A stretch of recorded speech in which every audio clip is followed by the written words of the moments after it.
Hi all, welcome to Xylem technical. അപ്പോൾ ഇന്നത്തെ ക്ലാസ്സിൽ ഞാൻ വന്നിട്ടുള്ളത് ഓവർസിയർ ഗ്രേഡ് 2 എക്സാമിന് ഇറിഗേഷൻ എഞ്ചിനീയറിംഗിൽ നിന്ന് മുൻ വർഷങ്ങളിലായി ചോദിച്ചിട്ടുള്ള കുറച്ച് പ്രധാനപ്പെട്ട ചോദ്യങ്ങളുമായിട്ടാണ്. ഓക്കെ, അപ്പോൾ ഈ ചോദ്യങ്ങൾ എന്ന് പറഞ്ഞാൽ വളരെ ഇമ്പോർട്ടൻ്റ് ആയിട്ട് ഒരുപാട് തവണ റിപ്പീറ്റഡ് ആയിട്ട് ചോദിച്ചിട്ടുള്ള ചോദ്യമാണ്. ഒരു എക്സാമിന് നമ്മൾ പോകുമ്പോൾ നിർബന്ധമായും പഠിച്ചിരിക്കേണ്ട ചില ചോദ്യങ്ങളാണ് നമ്മൾ ഇന്നത്തെ ഈ ഒരു സെഷനിൽ ഡിസ്കസ് ചെയ്യാനായിട്ട് പോകുന്നത് കേട്ടോ. അപ്പോൾ എല്ലാവരും സ്റ്റാർട്ടിങ് തൊട്ട് എൻഡിങ് വരെയുള്ള എല്ലാ ചോദ്യങ്ങളിലൂടെയും കടന്നു പോകാൻ നിങ്ങൾക്ക് അതിൻ്റെ ആൻസേഴ്സ് കിട്ടുന്നുണ്ടോ എന്ന് നോക്കുക. അതിൽ പറയുന്ന പോയിന്റുകളെല്ലാം നിങ്ങളുടെ മനസ്സിലേക്ക് നോട്ട് ചെയ്യാനായിട്ട് നോക്കുക. ഇനി വരാനിരിക്കുന്ന എക്സാമുകൾക്ക് നിങ്ങൾക്ക് എന്തായാലും ഈ ഒരു സെഷൻ യൂസ്ഫുൾ ആയി മാറും കേട്ടോ. അപ്പോൾ നമുക്ക് സ്റ്റാർട്ട് ചെയ്യാമല്ലേ. നമുക്ക് ആദ്യത്തെ ക്വസ്റ്റ്യൻ ഏതാണ് എന്ന് നോക്കാം. സോ ആദ്യത്തെ ചോദ്യം എന്ന് പറയുന്നത് എപ്പോഴും ചോദിച്ച് കണ്ടുവരുന്ന ഒരു ചോദ്യമാണ്. The period of kharif season is in between. Kharif season ഏത് പീരീഡിലാണ് ചെയ്യുക എന്നുള്ളതാണ് ചോദിച്ചിട്ടുള്ളത്. അപ്പോൾ നമുക്കറിയാം അല്ലേ, ഇന്ത്യയിൽ മേജറായിട്ട് നമ്മൾ 2 സീസണുകളാണ് പറയാറുള്ളത്. ഏതൊക്കെയാണ് 2 സീസൺസ്? നമ്മൾ ഖാരിഫ് സീസണും പറയാറുണ്ട്, അതുപോലെ തന്നെ റാബി സീസണും നമ്മൾ പറയാറുണ്ട് അല്ലേ. അതിൽ ഖാരിഫ് സീസൺ എന്ന് പറയുന്നത് നമ്മൾ ഏതൊരു പീരീഡിലാണ് ചെയ്യാറുള്ളത്? നമ്മൾ ഏപ്രിൽ 1 മുതൽ സെപ്റ്റംബർ 30 വരെയുള്ള ഒരു കാലയളവിൽ ചെയ്യുന്ന ആ ഒരു പീരീഡിനെയാണ് നമ്മൾ എന്ത് വിളിക്കാറുള്ളത്? ഖാരിഫ് സീസൺ എന്ന് വിളിക്കാറുള്ളത്. നമ്മൾ സീസൺ വൈസ് പറയുകയാണെങ്കിൽ പറയാം, നമുക്ക് ഒരു south west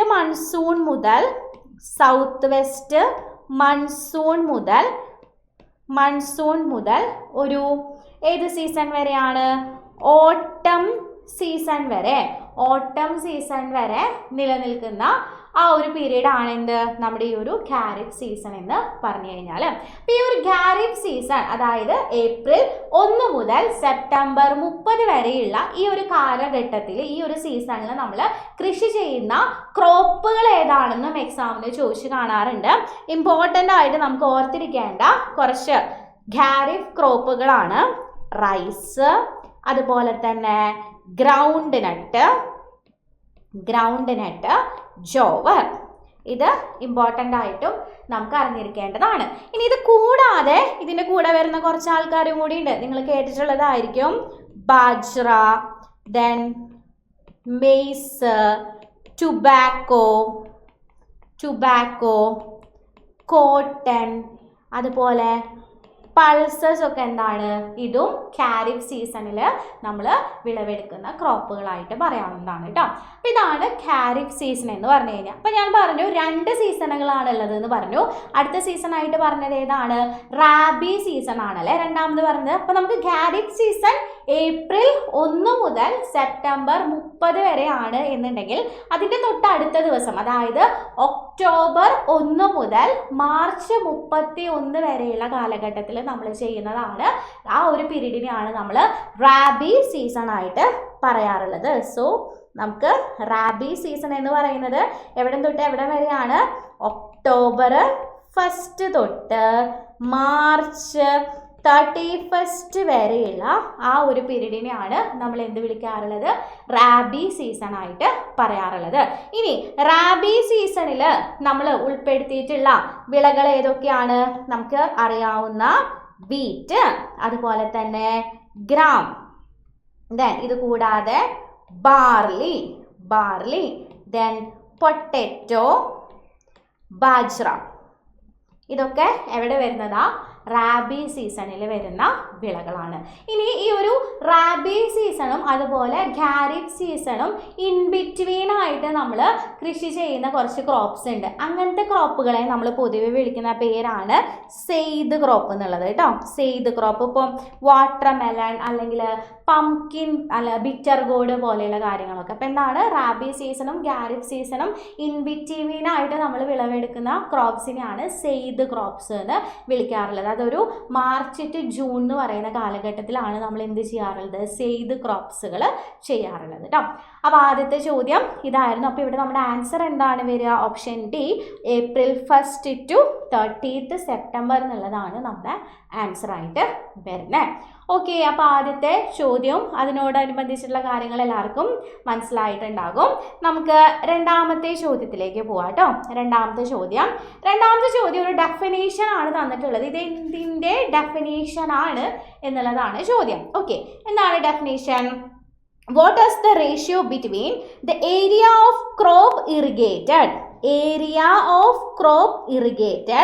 and the quantity of water required during the entire period of growth? ഏരിയയും അതുപോലെ ക്വാണ്ടിറ്റി ഓഫ് വാട്ടറും തമ്മിലുള്ള ഒരു റേഷ്യോ ആണ് അവിടെ ചോദിച്ചിട്ടുള്ളത്. അത് എന്താണെന്നുള്ളതാണ്. ഇതും റിപ്പീറ്റഡ് ആയിട്ട് പല എക്സാമുകൾക്കും ചോദിച്ചിട്ടുള്ളതാണ്. അപ്പോൾ ഇതിൽ നിന്ന് നമുക്ക് ഒറ്റയടിക്ക് നമുക്ക് ആൻസർ ഏതാണെന്ന് ഇപ്പോൾ നിങ്ങൾക്ക് എല്ലാവർക്കും മനസ്സിലായിട്ടുണ്ടാവും. ആൻസർ എന്താണ് ഇവിടെ വരിക? എന്താ ഇവിടെ ആൻസർ വരിക? ഡ്യൂട്ടി ആണല്ലേ ഇവിടെ ആൻസർ ആയിട്ട് വരിക. നമുക്ക് ബാക്കിയുള്ള ഓപ്ഷനുകളൊക്കെ എന്താണെന്നുള്ളത് നമുക്കൊന്ന് നോക്കാം.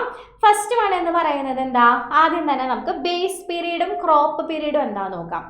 ബേസ് പീരീഡും ക്രോപ്പ് പീരീഡും. സോ ആദ്യം ഞാൻ ബേസ് പീരീഡ് എടുക്കുകയാണ് എന്നുണ്ടെങ്കിൽ എന്താണ് ബേസ് പീരീഡ് എന്ന് പറഞ്ഞു കഴിഞ്ഞാൽ? ബേസ് പീരീഡ് എന്ന് പറഞ്ഞു കഴിഞ്ഞാൽ ഒരു ടൈമാണ്. എവിടെ? ഞാനൊരു സോയിങ്ങിൻ്റെ സോ ചെയ്യുന്ന സമയത്തുള്ള ഫസ്റ്റ് വാട്ടറിങ് മുതൽ ഹാർവെസ്റ്റിങ്ങിന് തൊട്ട് മുമ്പേ ഉള്ള ലാസ്റ്റ് വാട്ടറിങ് വരെയുള്ള ആ ഒരു ടൈമിനെയാണ് ഞാൻ എന്ത് വിളിക്കാറുള്ളത്? ബേസ് പീരീഡ് എന്ന് വിളിക്കാറുള്ളത്. മനസ്സിലായിട്ടുണ്ടാവുമല്ലോ. അപ്പം എന്താണ്? സോവിങ് ടൈമിലുള്ള ഫസ്റ്റ് വാട്ടറിങ് മുതൽ ഹാർവെസ്റ്റിങ്ങിന് തൊട്ട് മുമ്പുള്ള ലാസ്റ്റ് വാട്ടറിങ് വരെയുള്ള ആ ഒരു ടൈമിനെയാണ് നമ്മൾ എന്ത് വിളിക്കാറുള്ളത്? ബേസ് പീരീഡ് എന്ന് വിളിക്കാറുള്ളത്. So it is the time between first watering of crop at the time of sowing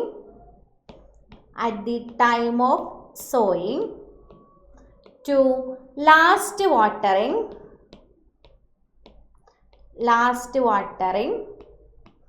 before harvesting. ആ ടൈം ഗ്യാപ്പിനെയാണ് നമ്മൾ എന്ത് വിളിക്കുന്നത്? അതിനിടയിലുള്ള ടൈമിനെയാണ്, ആ ഒരു ടൈമിനെയാണ് നമ്മൾ ബേസ് പീരീഡ് എന്ന് പറഞ്ഞത്. അങ്ങനെയാണെങ്കിൽ നമുക്ക് ഓപ്ഷനിൽ വേറൊരാളെ കാണുന്നുണ്ടല്ലോ. ആരാണത്? Crop period. അതായത് ക്രോപ്പ് പീരീഡ് എന്ന് പറഞ്ഞു കഴിഞ്ഞാൽ സോയിങ് ടു ഹാർവെസ്റ്റിംഗ്, സോയിങ് മുതൽ ഹാർവെസ്റ്റിംഗ് വരെയുള്ള ഒരു ടൈം പീരീഡിനെ, ആ ടൈമിനെയാണ് ഞാൻ എന്ത് വിളിക്കുന്നത്? ഞാൻ ക്രോപ്പ് പീരീഡ്, ക്രോപ്പിൻ്റെ പീരീഡായിട്ട് പറയാം. It is the time between sowing of crop and harvesting. ഇതിനെ എനിക്ക് എന്ത് പറയാം? ക്രോപ്പ് പീരീഡ് എന്ന് പറയാനായിട്ട് സാധിക്കും. ഇതെല്ലാവർക്കും തെറ്റിപ്പോകുന്നതാണ്. ബേസ് പീരീഡും ക്രോപ്പ് പീരീഡും തമ്മിൽ നിങ്ങൾ തെറ്റിക്കരുത് കേട്ടോ. ബേസ് പീരീഡ് എന്ന് പറഞ്ഞു കഴിഞ്ഞാൽ ഫസ്റ്റ് വാട്ടറിങ്ങും അതുപോലെ സോയിങ്ങിൻ്റെ സമയത്തുള്ള ഫസ്റ്റ് വാട്ടറിങ്ങും അതുപോലെ ഹാർവെസ്റ്റിങ്ങിന് തൊട്ട് മുമ്പുള്ള ലാസ്റ്റ് വാട്ടറിങ്ങിന് ഇടയിലുള്ള ടൈമാണ് ബേസ് പീരീഡ് എന്ന് പറഞ്ഞു കഴിഞ്ഞാൽ. ദെൻ ക്രോപ്പ് പീരീഡ് എന്ന് പറഞ്ഞു കഴിഞ്ഞാൽ സോയിങ്ങിനും ഹാർവെസ്റ്റിങ്ങിനും ഇടയിലുള്ള ടൈമിനെയാണ് നമ്മൾ എന്ത് വിളിക്കുക? ക്രോപ്പ് പീരീഡ് എന്ന് വിളിക്കാം. ഇനി ആരാളുള്ളത്? ഡെൽറ്റ ഉണ്ടല്ലേ. ഡെൽറ്റ എന്താ? Depth of water required for A crop. ഒരു ക്രോപ്പിന് ആവശ്യമായിട്ടുള്ള വെള്ളം അല്ലേ, അതിനെയാണ് നമ്മൾ എന്ത് വിളിക്കുക? ഡെൽറ്റ എന്ന് പറയുന്നത് എന്താ? Depth of water required by a crop. ഒരു ക്രോപ്പിന് വേണ്ട വെള്ളത്തിനെയാണ്. അല്ലെങ്കിൽ നമുക്ക് പറയാം ഒരു ക്രോപ്പിൻ്റെ ബേസ് പീരീഡിൻ്റെ സമയത്ത് അതിന് സപ്ലൈ ചെയ്യുന്ന ക്വാണ്ടിറ്റി ഓഫ് വാട്ടർ ആണ് അതിൻ്റെ ഡെൽറ്റ എന്ന് പറയുന്നത് നമുക്ക് പറയാനായിട്ട് സാധിക്കും. സോ ഡെൽറ്റ എന്താ? Total depth of water required by a crop. Okay, delta എന്താ? ഡ്യൂട്ടി ആണ് ഇവിടെ നമുക്ക് തന്നിട്ടുള്ളത് അല്ലേ. ഡ്യൂട്ടി എന്താണ്? നമുക്കറിയാം ഒരു irrigation capacity of unit quantity of water. അതിനെയാണ് നമ്മൾ എന്ത് വിളിക്കുക? ഡ്യൂട്ടി എന്ന് വിളിക്കുക. അപ്പോൾ എങ്ങനെ പറയാം? അതായത് ഇപ്പം ഒരു ഏരിയ ഉണ്ട് എൻ്റെ കയ്യിൽ, ആ ഏരിയയിലേക്ക് ഞാൻ വെള്ളം അപ്ലൈ ചെയ്ത് കൊടുക്കാൻ പോവാണ്, വെള്ളം ഇറിഗേഷൻ ചെയ്യാൻ പോവാണ്. അപ്പം ഞാൻ ഇറിഗേഷൻ ചെയ്യുന്ന റേറ്റ് എന്ന് പറയുന്നത് ഒരു 1 സെക്കൻഡിൽ 1 മീറ്റർ ക്യൂബ് എന്നുള്ള രീതിയിൽ ക്വാണ്ടിറ്റിയിലാണ് ഞാൻ വെള്ളം ആ ഒരു പറമ്പിലേക്ക് ഞാൻ വെള്ളം സപ്ലൈ ചെയ്ത് കൊടുക്കുന്നത് എന്നുണ്ടെങ്കിൽ എത്ര ഏരിയ എനിക്ക് അത് വെച്ച് കവർ ചെയ്യാൻ പറ്റും, ആ എത്ര ഏരിയ കവർ ചെയ്യും എന്നുള്ളതിനെയാണ് നമ്മൾ എന്ത് വിളിക്കാറുള്ളത്? ഡ്യൂട്ടി എന്ന് വിളിക്കാറുള്ളത് അല്ലേ? അതുതന്നെയാണ് ഇവിടെ തന്നിട്ടുള്ളത്. It is the ratio between area of crop irrigated and the quantity of water required during the entire period of growth. എങ്ങനെയാണ് നമ്മൾ അതിനെ എക്സ്പ്രസ് ചെയ്യുക? യൂണിറ്റ് എന്താണ്? യൂണിറ്റ് ഇമ്പോർട്ടൻ്റ് ആണ്, ഹെക്ടർ പെർ ക്യൂമിക് ആണല്ലേ. ഡ്യൂട്ടിയുടെ യൂണിറ്റ് ആയിട്ട് നമ്മൾ പറയാറുള്ളത് ഹെക്ടേഴ്സ് പെർ ക്യൂമിക്കിലാണ് നമ്മൾ യൂണിറ്റ് പറയാറുള്ളത്. പിന്നെ ഇവിടെ നിന്ന് നമ്മൾ വേറൊരു റിലേഷൻ കൂടി പഠിക്കാറുണ്ട്. ഈ ഡ്യൂട്ടി, ഡെൽറ്റ, ബേസ് പീരീഡ് എല്ലാം കൂടി നമ്മളൊരു റിലേഷൻ പഠിക്കാറില്ലേ? എന്തായിരുന്നു ആ relation? Delta is equal to 8.64 B/D. ഇത് മീറ്ററിലുള്ള ഇക്വേഷൻ ആണ്. ഇങ്ങനൊരു റിലേഷനും നമ്മൾ ഇതിനോടനുബന്ധിച്ചിട്ട് പഠിക്കാറുണ്ട് അല്ലേ? ഓക്കെ, സോ അപ്പോൾ ഇതാണ് നമുക്ക് രണ്ടാമത്തെ ചോദ്യമായിട്ട് പഠിക്കാനുണ്ടായിരുന്നത്. സോ ഇവിടെ ആൻസർ ആയിട്ട് വരുന്നത് ഡ്യൂട്ടിയാണ്. നമുക്ക് മൂന്നാമത്തെ ചോദ്യത്തിലേക്ക് പോവാം. മൂന്നാമത്തെ ചോദ്യം എന്ന് പറയുന്നത് what is the first watering before sowing the crop? ഒരു ക്രോപ്പിനെ നമ്മൾ സോ ചെയ്യുന്നതിന് മുൻപുള്ള ആദ്യം ഒഴിച്ചു കൊടുക്കുന്ന ആ ഒരു വെള്ളം, ആ ഒരു വാട്ടറിങ്ങിനെ ഞാൻ വിളിക്കുന്ന പേരെന്താണ് എന്നുള്ളതാണ് ചോദിച്ചിട്ടുള്ളത്. സോ ഇവിടെ ഓപ്ഷനിൽ കോർ വാട്ടറിങ് ഉണ്ട്, പാലിയോ ഉണ്ട്, ഡെൽറ്റ ഉണ്ട്, ഡ്യൂട്ടി ഉണ്ട്. ഓക്കെ, ഡെൽറ്റ ഉണ്ട്, ഡ്യൂട്ടി ഉണ്ട്. ഓക്കെ, അപ്പോൾ ഇതിൽ നമുക്ക് അറിയേണ്ടത് ഡെൽറ്റയും ഡ്യൂട്ടിയും എന്താണ് എന്നുള്ളത് നമ്മൾ ഓൾറെഡി പഠിച്ചല്ലേ? ഡെൽറ്റയും ഡ്യൂട്ടിയും എന്താണെന്നുള്ളത് നമ്മൾ ഓൾറെഡി പഠിച്ചു കഴിഞ്ഞു. സോ നമുക്ക് അറിയേണ്ടത് ഇനി എന്താണ്? കോർ വാട്ടറിങ് ആണോ പാലിയോ ആണോ എന്നുള്ള കാര്യം മാത്രമേ നമുക്ക് അറിയേണ്ടതുള്ളൂ. ഇത് എല്ലാവർക്കും എപ്പോഴും തെറ്റിപ്പോകുന്ന കാര്യം തന്നെയാണ്. സോ ഇവിടെ ആൻസർ ആയിട്ട് വരുന്നത് പാലിയോ തന്നെയാണ്. അതായത് ഒരു ക്രോപ്പിനെ സോ ചെയ്യുന്നതിന് മുമ്പായിട്ട് നമ്മൾ ചെയ്യുന്ന ആദ്യത്തെ വാട്ടറിങ്ങിനെ, ഫസ്റ്റ് വാട്ടറിങ്ങിനെ നമ്മൾ വിളിക്കുന്ന പേര് എന്ത് തന്നെയാണ്? അതിനെ നമ്മൾ വിളിക്കുന്ന പേര് പാലിയോ എന്നാണ്. പാലിയോ ഇറിഗേഷൻ, പാലിയോ എന്നാണ് നമ്മൾ പറയാം. ഓക്കെ, ദെൻ അങ്ങനെയാണെങ്കിൽ എന്തായിരിക്കും കോർ വാട്ടറിങ് എന്ന് പറഞ്ഞു കഴിഞ്ഞാൽ? കോർ വാട്ടറിങ് എന്താണെന്ന് വെച്ച് കഴിഞ്ഞാൽ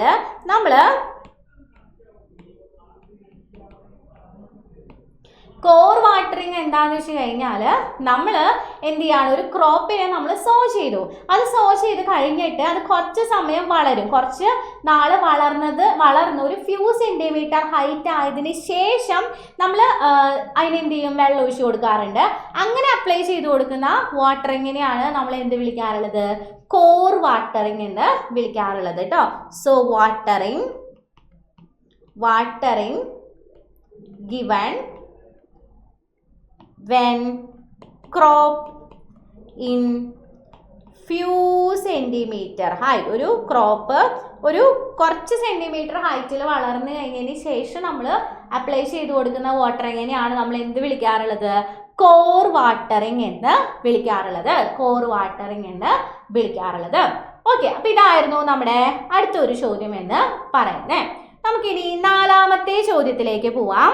നാലാമത്തെ ചോദ്യം നമ്മൾ ഓൾറെഡി പറഞ്ഞ ഒരു കാര്യവുമായിട്ട് റിലേറ്റ് ചെയ്തിട്ടുള്ള ഒരു ചോദ്യം തന്നെയാണ് നാലാമത്തെ ചോദ്യമായിട്ട് നമുക്ക് വന്നിട്ടുള്ളത്.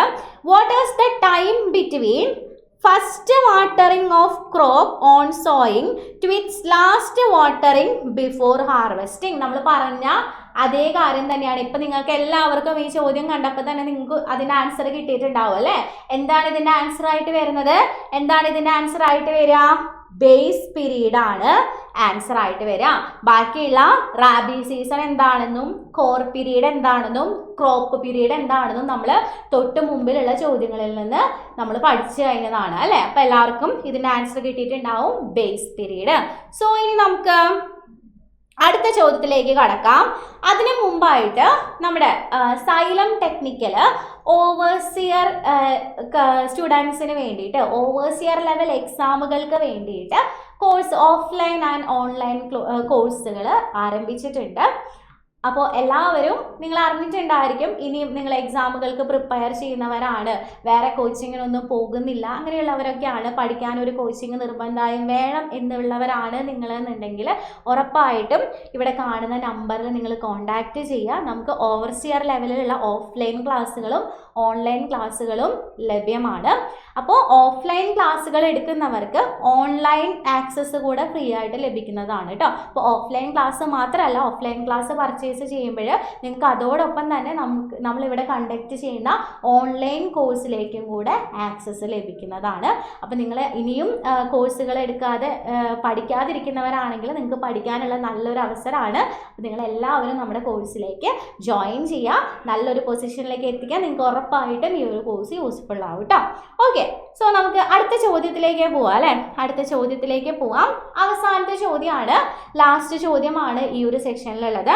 Among the following, which crop has the highest value of delta? തന്നിട്ടുള്ളതിൽ ഏത് ക്രോപ്പിനാണ് ഹയസ്റ്റ് വാല്യൂ ഓഫ് ഡെൽറ്റ ഉള്ളത്? ഡെൽറ്റ ഏറ്റവും കൂടുതലായിട്ട് തന്നിട്ടുള്ളതിൽ ഏറ്റവും കൂടുതൽ ആർക്കാണ്? റൈസിനാണ്. റൈസിൻ്റെ ഡെൽറ്റ വാല്യൂ ആയിട്ട് നമ്മൾ പറയാം 120 സെൻറ്റിമീറ്റർ ആണ്. ചോദിക്കാറുണ്ട്, ഒരുപാട് തവണ ചോദിച്ച് കണ്ടിട്ടുണ്ട്. അതുപോലെ വീറ്റിൻ്റെ ആണെങ്കിൽ നമ്മൾ പറയുന്നത് 37.5 സെൻറ്റിമീറ്റർ ആണ് പറയാറുള്ളത്. കോട്ടണ് 45 സെൻറ്റിമീറ്റർ ആണ് നമ്മൾ എന്ത് പറയാറുള്ളത്? ഡെൽറ്റയുടെ വാല്യൂ നമ്മൾ പറയാറുള്ളത്. അപ്പോൾ ഇന്നത്തെ ഈ ഒരു സെക്ഷനിൽ നമ്മൾ 5 ചോദ്യങ്ങളാണ് നമ്മൾ ഇന്ന് ഡിസ്കസ് ചെയ്യുന്നത്. തുടർന്ന് ഇനിയും ചോദ്യങ്ങളുണ്ട്.